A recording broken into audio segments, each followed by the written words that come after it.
Feels more lively. There's a person. Hey, so Michael, do you want to get going? Oh yeah, I can just jump right in if you want. Thank you. All right, let's see.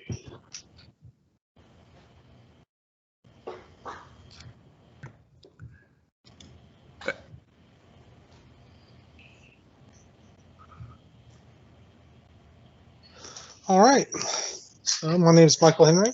And I'm doing my final project. It's a housing development in Sulphur Springs.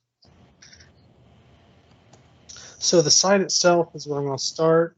It is the location of the old dog track. And then there's also a pool to the south. The site has waters to the north, Nebraska to the east, 275 to the west, and the Hillsborough River to the south with Sulphur Springs.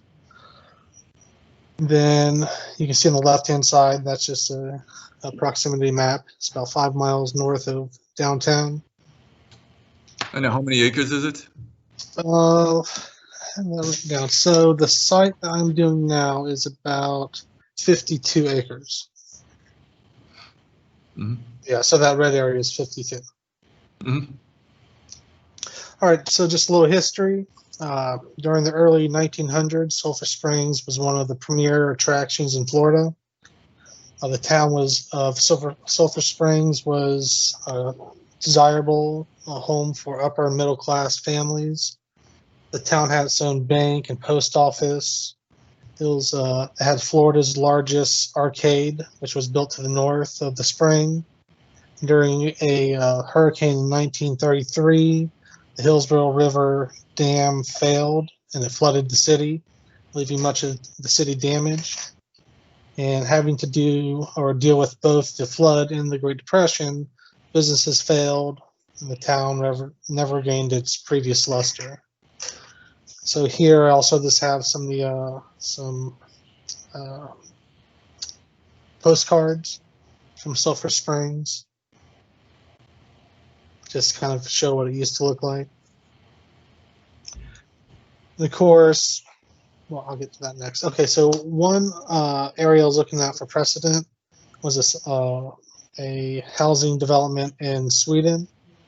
And the thing I was looking at about this was how they made these little urban rooms as you went around all the different units. So they created a bunch of small spaces. They were all of different scale and sizes. Another project I was looking at was in Netherlands. And so with this project, I was looking at how the park related to the actual development itself, how parts of the park kind of stretched into the development. The development itself were kind of like fingers stretching into the park. So for my first sketch for the site, well, this is it. And so the red all symbolized residential units, and the blue was commercial. Let's see. Then if you can see on this lightly faded is the site right now. Right now there's just the old dog track building, then a couple other small buildings. It's basically all just a big parking lot. So I was going to look and see how I could develop this site and to kind of bring the luster back to Sulphur Springs. So it wouldn't only be residential, but also commercial spaces and a grocery store. Then we added a small school area and like a museum and community center, which you'll see on the next slide. All right, so this is the site proposal that I've developed. Against the interstate, we put really like much taller buildings, which would kind of act as a buffer between the interstate and the less dense spaces. Then against Nebraska, this purple is the school, and this pink building over here would be a community center and museum, which can talk about this site and the history of it, and also have maybe some sort of art programs or something that the community can utilize. And then in the center here, we have like a park, basketball court, skate park, just a recreational area. Then up here next to the interstate, this is the location of where the grocery store would be. Then it has a small commercial plaza. So the bottom floor of all these units would be a commercial with a residential on top. Then this would be where the rainwater would all find itself and have bioswale systems to clean the water before it finds its way back into the Hillsborough River. And just as far as some of the form and why I designed things a certain way, this blue here, this is the path of the underground aquifer. So I wanted to make sure not to build right on top of it and stay off it, at least 50 or 60 feet. Let's keep going. Okay. Yep.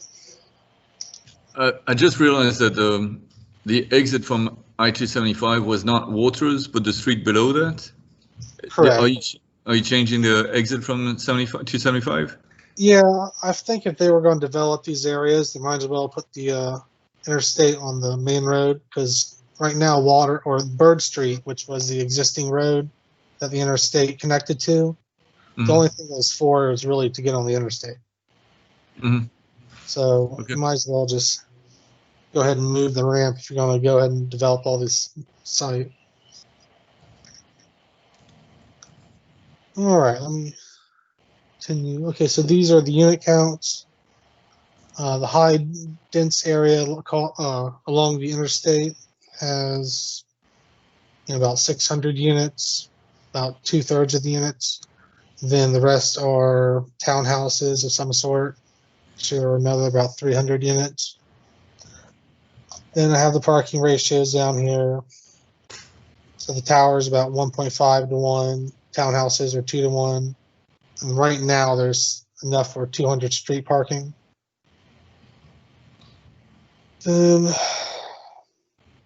let me keep going. So the outdoor spaces were kind of broken up in 3 different sections. Again, the center section is recreational. To the east is more the school and the museum outdoor areas. Then to the west is the pond, the commercial areas, and the bioswales and whatnot.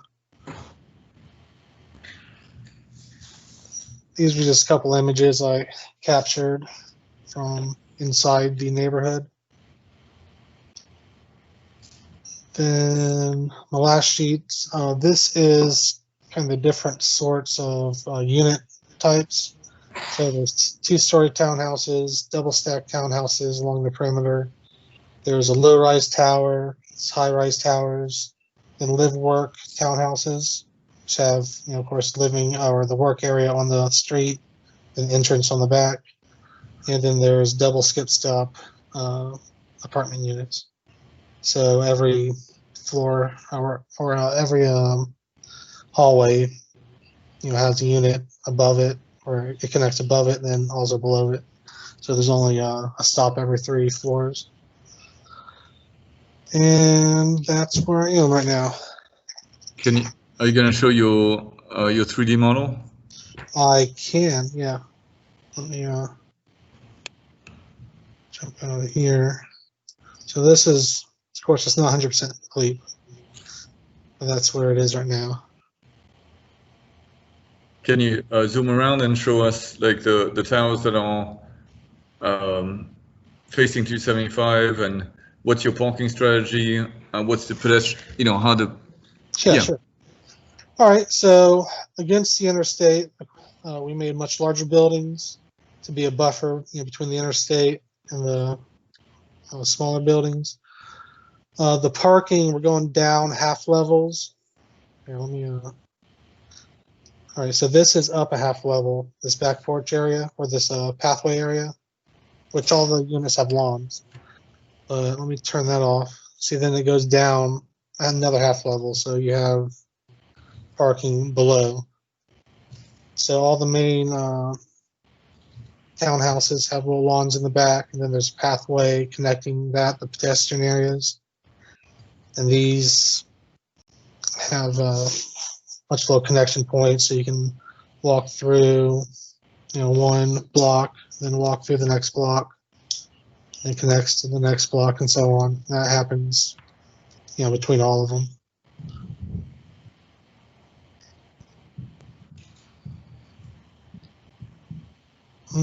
Yeah. And so you said the purple is a school? Yeah, I was gonna, this is of course a rough little massing for it, but yeah, school up to the north, then down near the spring you could have the kind of cultural building, some museum or community center. And then the water that's underneath, you're just showing where it is, or are you really revealing it as it goes through the school?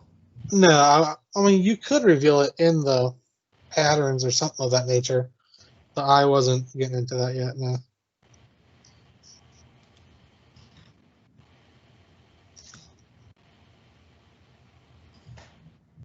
And then the pieces that are in the park, are those residential then? Yes, these would be residential. And what's the blue? That is old.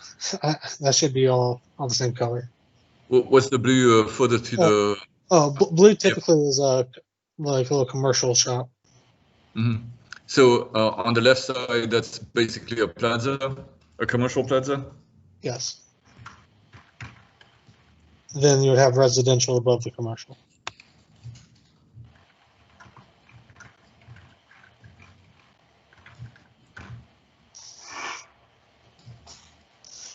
And then what did you put? Well, also, what's the yellow? Oh, yeah. So the yellow is just some sort of space for common areas. So whether it's gyms or whatever different type of common areas that you might need for developments. So some amenities. Correct. Yes. And then why did you put a smaller tower at the center of the site, kind of? Just to kind of so you have it as a landmark, I guess. It's kind of find your way around so you know where you are. Mm-hmm.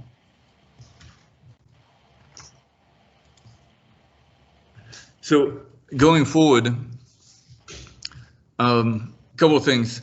Just in terms of your presentation next time, I would include the housing project that you did for yourself. Okay. Just as a precedent, this is something that you enjoyed designing, that you enjoyed seeing it built and lived in, and you might also use that as a precedent in terms of what you learned from that project. And I think it's a pretty cool project, and it's just pretty cool that somebody would be presenting their thesis and building off of something that they've already designed themselves.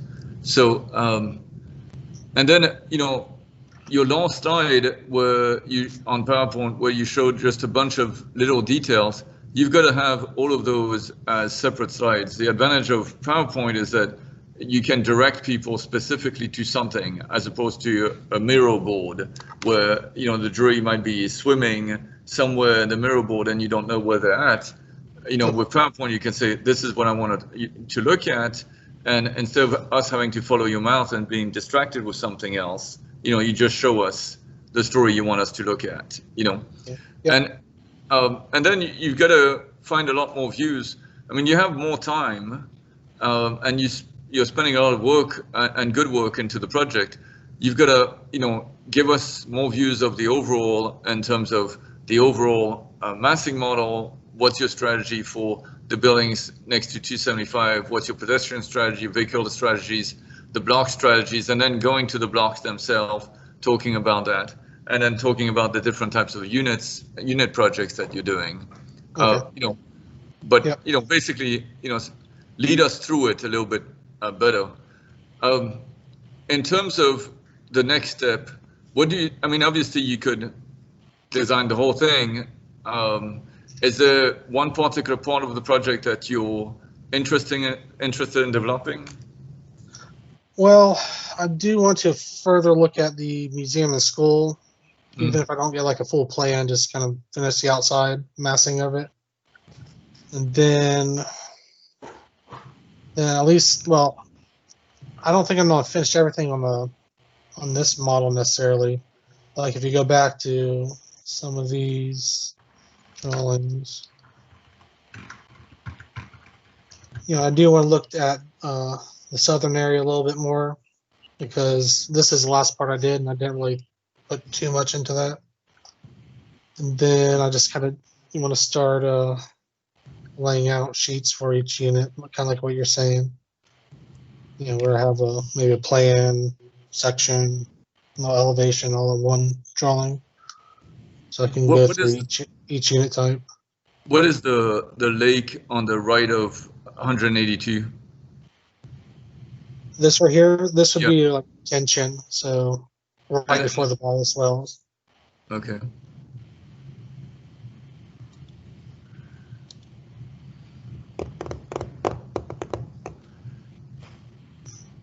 I mean, I'm definitely interested in you spending some time also with, what you're doing with the water and with the way that you might be cleaning the water before it gets to the Hillsborough River, and how that might, have an impact on the type of landscape that you're creating and so forth.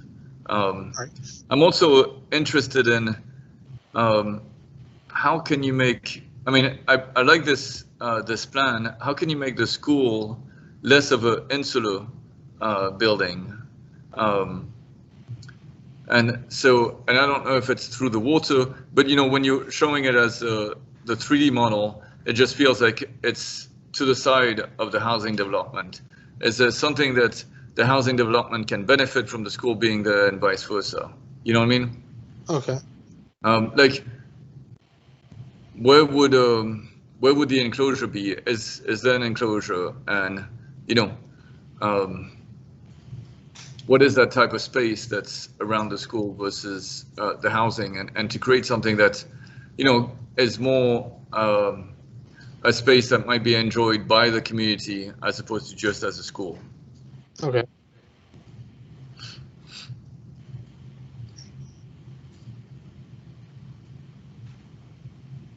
It's like I like. I mean, this is the two of the last things that you did, the school and the museum, and their placeholders, and it makes a lot of sense to say I'm going to have program pieces that make a connection between the existing neighborhood and the neighborhood that you're creating, and these become the gateway from Sulphur Springs to your new neighborhood, and then the museum being next to the pool and the most public parts. All of that makes sense. But there is something that's quite nice about the way that you put these yellow pieces in your project, that those amenities are locked in different important corners of your project, and so the residents might walk from one to another, or whatever, walk to the one that interests them. So there's something nice about this interconnection of different program, and I wouldn't want purple and pink to be something that's just like next door. Is there more of a connection that could be created? All right. Yeah, I'll look into that one.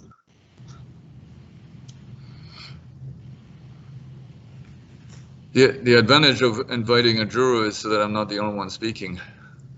You gotta take a breath. How deep do you want to get into this kind of stuff, Michael? As far as you can take it. I just wrote down a few things to start with, but whenever I look at a thesis project, I feel like it's not just a project for project's sake, but they tend to be trying to prove something or demonstrate something or test something. So it's not that you haven't done that, but when you present, I think it's a good lens to view it through is what am I trying to get the viewer to take away from my demonstration? Because any architect could take this as a development block. Let's say you had a developer that comes to you, they say, we've got this property, it's bounded by waters, Nebraska, I-275, the river. What is the highest and best use? What is the potential of the site? And then as architects, we start to analyze zoning code, we start to break down density, walkability, things like that, and then tell them what they can do, and then they'll test their pro forma to see what the cost versus the value and what type of margin they'd be making. And then, so that's one way to do it, where you're sort of the static architect that's been given the proposed location of a project. I typically ask my Design 3 students to be able to explain succinctly through their narrative what they did, how they did it, why they did it. And I think in this case, a major question for me is where, because typically in the studio environment, we give the project location, but I think that you need to be really critical in terms of explaining why this site, this part of Florida, this part of Tampa, why this location, when you could have gone to Spain and done a project, you could have, you know, like right now it looks like you're importing a little bit of urban density into a suburban context. So is that to create sort of a utopian isotope where you can kind of say, okay, I don't care what happens outside of this box I've been given. I want to see how to make a city within. It's not really about the contextual connections because you haven't done any diagrams or analysis about how this little kind of sub-city fits into the larger context. So I almost anticipate, you know, trying to prove how to create density within this envelope that you've defined. Things that it's, you started out talking about outdoor spaces and their importance. I think that that would continue, like how do you buffer and create a zone or edge condition along I-275? How is that different than the edge on Hillsborough River? And then how does your context respond to Nebraska and waters? I would think that they're all four sides of your envelope have different conditions to respond to. So one of my questions was why Sulphur Springs? I think that you could look at other precedents of utopian cities, like cities that they've done out in the desert where they're trying to create, you know, community in and of itself, whether it's one skyscraper building that has every amenity, and so you go grocery shopping through an elevator instead of a car on a street, versus, you know, Brasilia, for example, where they look at master planning an entire city and where commercial space versus hospitals versus residential. And I think that even on micro scale, you're dealing with lots. Maybe outside we do. He doesn't really want them outside either. Is he still talking? Can you hear me? I'm just hearing some background. There you No, go. we can hear you now. Okay. But if you look at a city like Brasilia that was planned from scratch, how was that city planned, and what, you know, what is beneficial about that city versus what was not successful at all with a city that was planned so heavy-handedly versus, you know, a city like New York where it's sort of self-governing. It's, you know, it grew out of conditions rather than being designed. So for example, most of the ground level is walkable. There's parking on the streets, and then people get out of their cars or get out of the subways, buses, bikes, and that made retail and commercial advantageous for the ground floor because people didn't want to have the residential units with bedroom windows on the street. But they're also valuable storefronts for commercial, which made offices stacked on top, and then residential, you know, has the best views, so they often stack that on top of office or hotel. But it's a sort of a self-organizing system. So I think if you had some kind of studies where you looked at other precedents of not just a suburban city that's utopian, but, you know, other types to compare and contrast and determine how you made decisions on how you laid out this site. Also, I don't know if you're interested in the idea of architect as developer. Are you looking at this just in terms of how you would design it, or are you also looking at it in terms of development potential? Because if the development side of it, I'd want to see comparisons on how this almost seems like a prescriptive zoning where you haven't shown me any analysis of the local building code and said, okay, well, the zoning allows this much density, this much FAR, this is how I've calculated how many units I can build, this is how I've decided how to distribute it across the site. So I'd want to see, for example, how does the zoning analysis, the density that you're providing, the number of units, FAR, how does that compare with other regions, you know, maybe Tampa, St. Pete, Sarasota, other local Florida cities? Like, where does this fit in the range of potential development?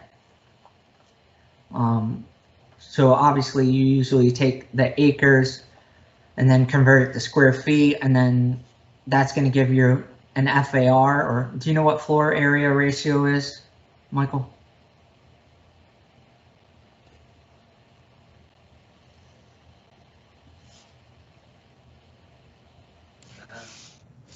Michael Henry, is that a thumbs up? We can't hear you, Michael. Oh, I'm sorry, my mic was up. Yes, I'm lightly familiar with it. Okay, because FAR is typically one basis for trying to determine how much program you can build on any potential site. It stands for floor area ratio. So for example, if your site is 1,000 square feet and the city says you can build FAR of 1.0, then you multiply 1,000 square feet times 1.0 is 1,000 square feet. So you could do one like full building coverage of 1,000 square feet where the building goes property line to property line, one level, or you could determine that you needed, parking, for example. So you might say, I'm going to give half of the lot to parking, and the most cost-effective parking strategy is low infrastructure. So just paving on grade, no structure above it. So you say, okay, now I can build 2 levels of 500 square feet. So essentially half the site with 2 floors. Or you could do like a 10-story project that are 100 square feet. So it's just determining how you distribute the bulk and mass to allow outdoor program like your parks, your outdoor space. But I think it'd be interesting to see how that fits in with other topologies around this context in Florida. There's a book, I was trying to look up the title of it, I can get that to you after, but it's the head of development for Shop Architects. One of their principals is a developer, and he wrote a book on density, and I think it's got really interesting diagrams that look at how to distribute density and why density matters in urban contexts.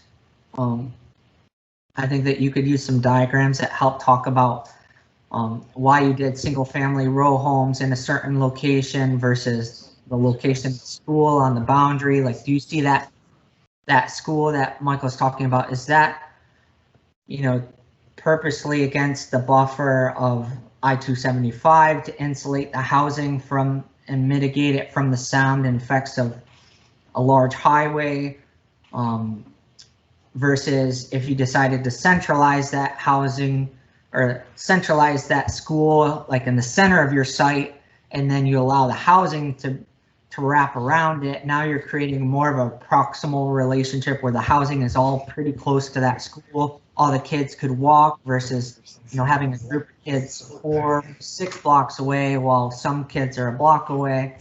I think his school is on Nebraska. Yeah, it's on this. Is that the purple? Yeah, right over here. Okay, similar condition, just flipped. Like if you look at those housing on Waters up in the corner, what are the pink buildings along the I-275 edge? Was that multi-family housing? This is the larger buildings. So let me see.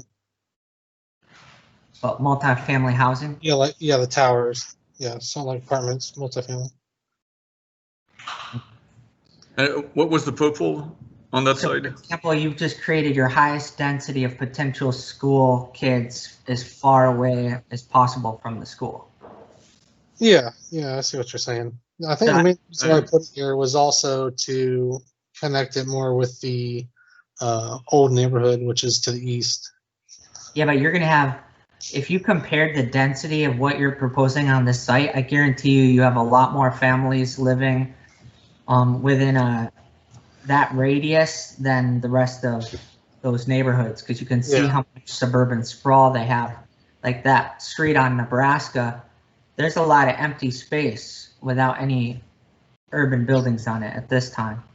Right. So, but I could also see the argument that, you know, for kids to walk 3 blocks through a neighborhood that you're creating, you know, brings activities to that neighborhood also.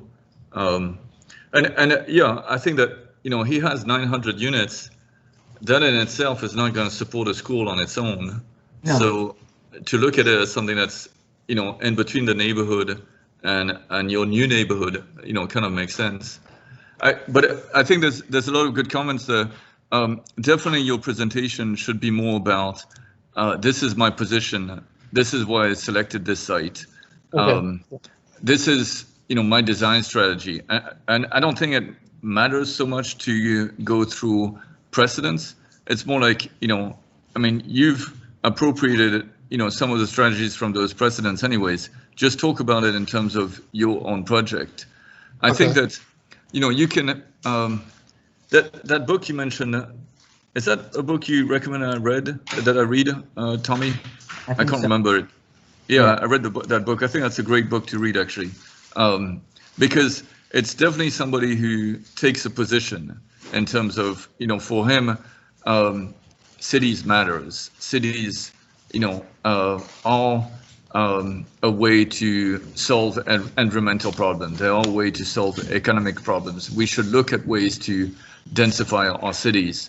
And, you know, to look at that piece of property and say, you know, this is, I don't know what it is, 1.5 miles from downtown Tampa, and it's a huge piece of property on the river. It has incredible, you know, connection obviously to I-275. It's completely underutilized, and to say, you know, obviously it has a big issue in terms of I-275 looking down at it, and this is not the first thesis that has looked at that site because it's so visible. A lot of people are like, well, I could take it on. But it's the first project that I'm looking at like, actually, this is rather believable as something that can work.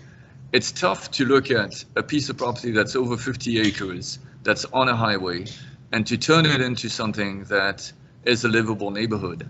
And so I think that's, you know, there's a tour de force to do that.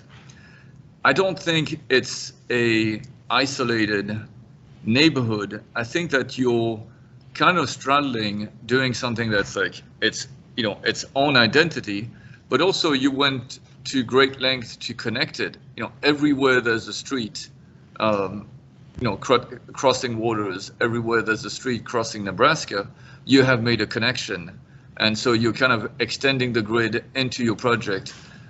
So I don't think it's, you know, it's a project in isolation of the rest, but there's definitely clear design strategies, you know, creating this U shape that opens up to the river, creating these extension of the park that goes deep into the neighborhood. I think that, you know, talking about the ground floor, as Tommy mentioned, you know, that's all good. You should show a section because you did think about that ground floor, talking about the parking and so forth, how it disappears underneath the courtyards. You know, there's a lot of thoughts into this, but you just need to spend more time to, you know, demonstrate that, you know, to sell basically the project. And I think that book is a good example, and also looking at big architects in terms of how they diagram their process, because as a viewer, I don't have time to study your project and look up and go drive to the site to see if it's working. You have to show me, you know, so if you show me a few overlay diagrams that show connectivity, you know, how this site is porous and it's not insulated and an island from the rest of the neighborhood, but has how Michael was demonstrating that it's actually connecting, then do that through diagrams, like show right. So, you have a big red line, to show all of those streets extending. I think that's a great suggestion also, to look at how big markets their project in terms of, very simple PowerPoint of whatever it is, one diagram, then another diagram, then another diagram, to show this is my position, and this is, in many ways, it is a very ambitious project to say I'm going to have 1,000 units on this parking lot. And, what's impressive with big is that, it's a bold projects, but then the way that they diagram it, it's like, well, that's the rational solution. Yeah, you can understand their logic, even if you would have done it different. There's no doubt that they've proven what they were doing. Right. Okay. All right. I will look into that. And I really want you to take because it's something that you started with, and I think it's a really nice idea. I really would want you to take more of a position in terms of the water, of, the water is the history of the site and so forth.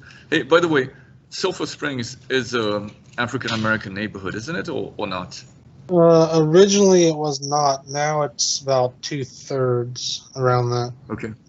So when it failed and the Depression, before it failed, it was not an African-American neighborhood, but then once it did, it became that. Right. Right. That's interesting. So I think that, you can address some social issues also in terms of, it is a poorer neighborhood that needs connections. And to me, and I'm just saying that, and I mentioned that to you before, we're looking at something similar in Sarasota, where there's an enormous piece of property, within an African-American neighborhood. And the idea is that we would bring a lot of housing, not necessarily to house, just people from that neighborhood, but actually to bring a more diversified community to them. So it's like a different way of doing, instead of busing people out, you bring, you diversify the community by, bringing an attractive housing product that others could also bring in, could also live in. And so those schools then, start serving, people who were brought in because they were attracted by the housing product that you were providing, a much needed housing product in Tampa, but also, serving the neighborhood. So, and then they have a school within their neighborhood, but that's not all, 66% African-American. It brings in others, and, that could be a real advantage. So there's many angles that you can bring to it. I think that, you really have to build up on your presentation. All right, we'll do. I think the last thing, I had that same comment about the importance of the Hillsborough River and your connection to it. How, some of the program can be responding to that river condition, even if it's public outdoor space, parks. You had mentioned how important the interstitial or tertiary space in between buildings is. I think that the challenge, and I know that this is kind of diagrammatic, you can't go in and design everything, but you're designing the conditions of the overall master plan. Obviously, you could zoom in and start, figuring out how to design those townhomes since they're repeated. If you had one good model, you could say it works. I've demonstrated that it works. But I think that designing outdoor space between the buildings as urban rooms is as important as what you're drawing, for example, in floor plans. Like I try all the time with the D3 students to get them to think of the ground plane as an elevation. Like as much energy you put into an elevation of a building, you should also be putting into that outdoor public space. And you're clearly thinking about it, Michael, but you're not showing us that you're thinking about it. I mean, I can look at your plan and see where there's, was the number 66, the 6 is in a plaza, and there's a series, number 33, the 3 is kind of in a plaza. There's a number of rooms. I don't know if Audrey is on. Looks like she might be on the meeting, but I think it's important for the next time we do this, that we do it on Zoom, not on Teams. I can't draw, right? I can't draw on Teams. It's ridiculous. I don't think so. Michael, do you use Miro at all? I missed what you said. Halfonts, do you use the program Miro? M-I-R-O? Yeah, so we would just, I mean, I used Mural last semester, and we were just going to use Mural again, but I don't know, is Miro better than Mural? I don't know about better. I like it because they can, it's like a whiteboard. They put up all their process. They can share their screen and navigate around, so they still control the narrative, but they can zoom in and out of things pretty fluid. And then they can follow where you are with your mouse or your pen. Right. And then I use an iPad separate, and I draw overlays so that you can really quickly like have the zoom connecting the people and then Miro connecting the work. Yeah, no, that's definitely not a bad idea, and we had done that for thesis last time with Mural, but it sounds like it's the same type of program. I think Weston said that Miro has less of the connection program than Mural, anyways. But so then what it is that you do a PowerPoint, Michael, and you know, you lead us through the whole thing, and then we go to Miro, and all of your processes and then we can zoom in and we can draw on it, and that makes a lot of sense. And so we can keep teams. Whatever program you want me to use, I'll display it on. You know, one thing that I like, and I think that you should push on that, is the fact that, you know, every outdoor space seems to have a function. You know, so you have three main ones that divide up the park, which is a nice idea. You know, giving program to the park. So you know, you have kind of the lake on the left side. The center one is fields and things like that, and then the right one, you know, seems to have to do more with the history of water. You know, all of that is great, and so to continue like that in terms of the smaller spaces within the site, you know, giving them different functions and so forth.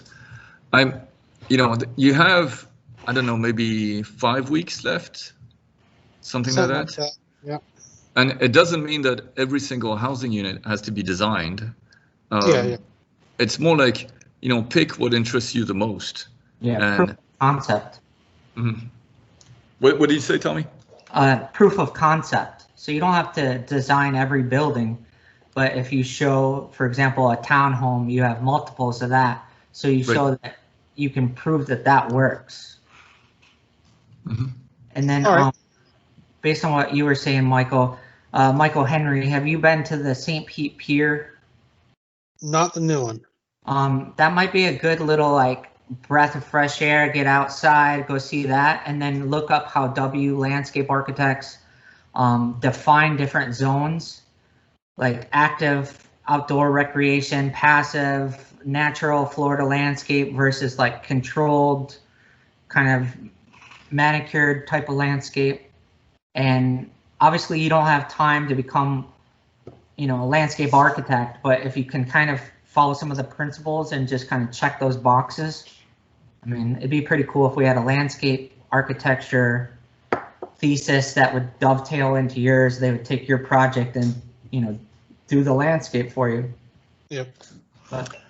And you might involve Brian Cook also.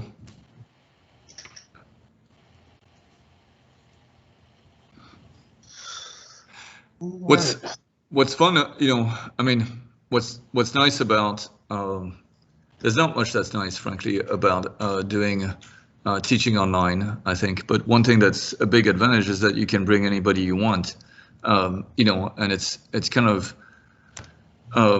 you're not limited to our faculty, you know, you can go, you know, anywhere, and people, especially in academia, will appreciate being asked to participate in another university's presentation. So, you know, it's good for their resume. But also, you know, architects or landscape architects. I mean, it'd be great to bring people like that, that would have an interest in housing and landscape and so forth. But also, I'd love for you to bring in, like I mentioned, somebody from the Tampa planning. That I'm sure they have looked at this. I can't remember what it's called, Tampa Planning Authority or something like that. I'm sure they have thought about this piece of land. I mean, it's been left vacant, and it is, right on the edge of Seminole Heights, Sulphur Springs, easy access to downtown, midway to the university. It's a good location. And I've only seen some pretty stupid suggestions of what to do with the site, and this is the first one that's pretty convincing in terms of, yes, something can happen there, and could be turned into a nice community because you're creating this high-density wall along I-75. So I think it's got a lot of potential, and it's worth to bring others to look at it. Hey, Tommy, thank you very much for looking at this. Do you have any final thoughts? One thing that just came to mind is Midtown Tampa is a huge development off of I-275 that is almost complete with construction now. That might be a good one just to glance at, because you'll start to understand what that relationship of multi-story, multi-family housing next to the freeway, what the potentials are, any potential drawbacks you can kind of mitigate. I think that you've picked an ambitious project, and it's kind of more of a master plan than it is necessarily an architectural small thing. So I think just keep pushing hard. You'll have a great project. All right. Well, thank you for coming. I'll just tell you one thing, Michael. You don't have to change your plans for this, because I hadn't noticed it, but I don't think it would have been a bad idea to keep, and you can disagree with me, and I like that, to keep the exit off of Bird, because then, the entrance to I-75 off of Bird, 275, because then, one could say this development has its own, direct access to 275. I don't think that's necessarily a bad thing. It's like you almost have your own private access to the highway. I don't know if that's something that could be marketed as such. What do you think, Tommy? I think it's always dangerous when you take things out of your control. So as you say that there's like this project is going to work better or won't work without you changing some big infrastructural solution that's outside of your control, that's a state level decision. Whenever we look at development projects, we want to have the path of least resistance. So having the most known possible, so you're not asking for variances, your pro forma doesn't depend on, getting lawyers involved and getting them to upzone, otherwise you're not going to be able to do it. So I'd rather see you deal with the context as close to it is now, and then obviously. Yeah, and the fact that you. I agree with that. The fact that you turn Bird and made a big angle to it, so that it's not like somebody's zooming to get onto the highway. Immediately you slow down the traffic, and then the gateway to I-75 is between the museum and the school. You drive by the park, you see the 3 different parks and so forth, and then you drive by and see the cafes in that plaza. You're creating a really interesting experience before somebody goes on the highway. And I don't think any of that is bad. And it's also like, if you show this to the Tampa Planning Authority, it will be far more convincing if you're not suggesting that you're changing the location of a highway entrance. All right. Yeah, I can push that back. That's no problem. Okay. Hey, Tommy, thank you very much for spending the time. You're welcome. Good luck, Mike. Definitely, thank you. Nice job, Michael. Thank you. All right. Let's see. How do I stop this?